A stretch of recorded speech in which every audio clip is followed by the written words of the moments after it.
Hello, আসসালামু আলাইকুম। কেমন আছেন সবাই? আশা করি সবাই ভালো আছেন।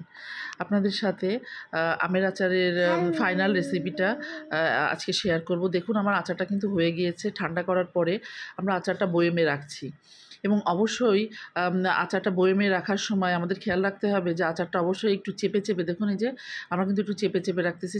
আচারটা অবশ্যই একটু এভাবে খুব ভালোভাবে চেপে রাখতে হবে। এই যে দেখুন, রেখে তারপর আমরা উপর দিয়ে তেলটা দিয়ে দিব।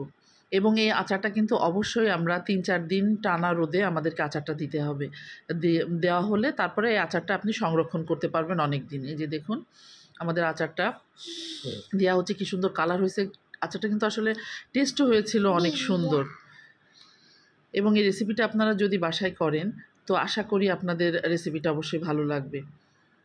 এই যে দেখুন কত সুন্দর কালার আসছে এবং গোটা যে রসুনটা দিয়েছি সেই রসুনের পরিমাণটা কিন্তু আপনারাও একটু বেশি করে দিবেন। গোটা রসুনটা খেতেও কিন্তু অনেক মজা লাগে আচারের সাথে।